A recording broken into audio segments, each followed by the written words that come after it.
Welcome to the Cape Fear Sports Report. On this week's show, we've got high school highlights. We have an interview with surfing icon Rob Machado, and we'll talk NFL with WWI's own Joe Masseri. And we'll head over to UNCW. Jim Dalkey's got a great week of action over there. Soccer, basketball, and a whole lot more. This is the Cape Fear Sports Report, driven by the Stevenson Automotive Group. And it starts right now. You're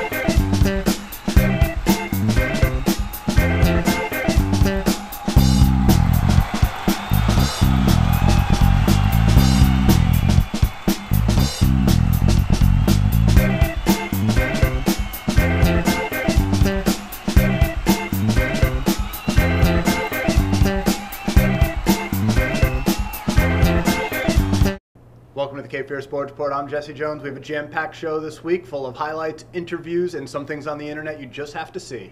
And I'm Jim Clark. The winter sports in high school are just getting started, but the fall sports are heading to the playoffs. Two of the local teams were in action this weekend, pitching shutouts, but it was in smooth sailing for one of the teams. Hoggard got off to a slow start this season, but swept their way through the Mid-Eastern Conference and were ready for the playoffs to get underway. Vikes, baby. Hoggard Vikings all day, baby. That's right. Let's go Vikings! Carey took the first drive down the field and looked poised to score, but the Imps fumble, and Kevin Dunaway is Johnny on the spot for the Vikes. Carey tried to do most of their damage on the ground, and when they did pass, Hoggard was more than ready, and the defense laid some big licks all night long. After a scoreless first quarter, Carey looked like they would bust loose in the second, but Billy Vaughn saves the day with a shoestring tackle. The game remained scoreless until the fourth quarter. Hoggard took over deep in their own end. Rashad McDonald takes the pitch, gains some valuable yards, and the Vikes set sail. It looked like they would get in position for kicker Ian Durham, but McDonald continued to bring Hoggard closer to pay dirt. The Vikings would wind up just 1 yard away. McDonald capped the drive, and with 3:46 to play, Hoggard went up 7-0. Carey would have one last chance. They looked deep, but Billy Vaughn saves the day yet again with the key interception, icing the first-round playoff win for Hoggard. We tell the guys is survive and advance, and we were able to come out with the win tonight. It wasn't at the level we had hoped it would be, particularly offensively, very disappointed, but I tell you, our defense played a great football game tonight, and I think to advance in the state playoffs this time of year, you've really got to have a solid defense. Our defensive coaches do a great job. Coach Turner, Coach Underwood, Coach Brown, they do a great job of coaching those kids up and getting them ready on Friday night, and tonight was no exception. Our defense was just outstanding. Hoggard will be back home next week when they host Lumberton. And over at Legion Stadium, New Hanover came in the number 5 seed and hosted number 12 Holly Springs. In the first quarter, Tevin Mishu makes the score 10-0 with a 14-yard run, and the Wildcats are in business. Jordan Betts, who's headed to Duke to play baseball, saves his arm. He dumps it off to Mishu, and he goes the distance, 55 yards for the score, as he pulls away from the defense, and New Hanover pulls away from Holly Springs as they post a 24-0 win as the Wildcats pitch the shutout.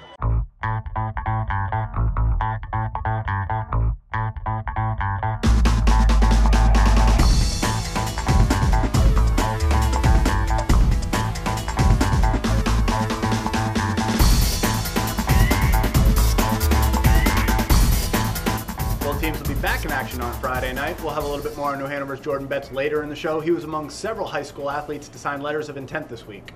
And that leads us to our online poll question. There have been many outstanding high school athletes from the Port City, but who do you think has been Wilmington's most outstanding high school athlete this fall? You can vote at CapeFearSportsReport.com.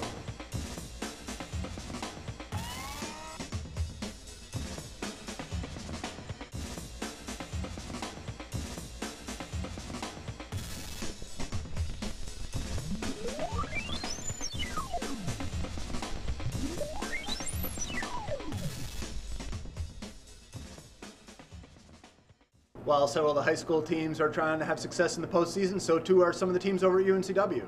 The UNCW men's and women's soccer teams had an outstanding fall seasons. The women's team was in the NCAA tournament, and the men were trying to get there. Plus, the UNCW men's basketball team tipped off this week.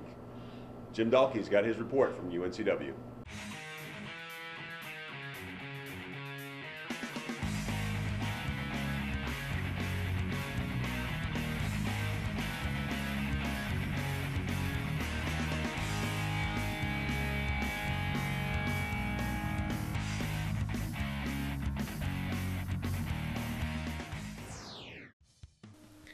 The UNCW women's basketball team took on UNC Pembroke Tuesday for their first exhibition game of the season. The Seahawks got rolling on the opening tip-off as Greta Luksky hits a layup off a sharp pass from Brittany Blackwell. Blackwell was huge for the Seahawks as she hits a corner jumper here and finishes a strong layup with the left. Blackwell finished with 18 and 10 and was an absolute stud for the Seahawks. UNCW rolled for a 65-47 victory.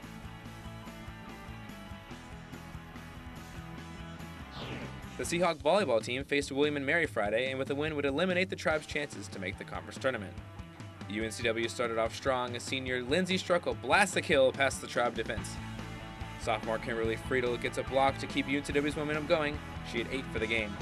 Later, Rachel Caricato absolutely punishes the ball for her 8th kill of the match, but the Seahawks couldn't hold on as they lost a 5-game thriller 3-2. UNCW is hosting the CAA soccer tournament this weekend, and on Saturday, the top-seeded Seahawks face the 4th-seeded Old Dominion. UNCW would only need 1 goal to earn a spot in the championship, as Alan Lomax blasts a shot from 20 yards out in the 32nd minute to seal the victory. UNCW's unbeaten streak is now at 12 games, and UNCW will play Northeastern today for a shot at the CAA crown. The UNCW men's basketball team opened their season at App State Friday, and nothing went the Seahawks' way. Johnny Wolf was 0 for 4 from beyond the arc, and UNCW as a team shot 18% from 3. The Seahawks allowed the Mountaineers to shoot 50% from the floor, and UNCW fell 79-68. The Seahawks' home opener is today against George Washington at 4:30. This has been your look at Seahawks sports. Make sure to log on to CapeFearSportsReport.com for the latest updates. For the Cape Fear Sports Report, I'm Jim Dalkey. Thanks for that report, Jim.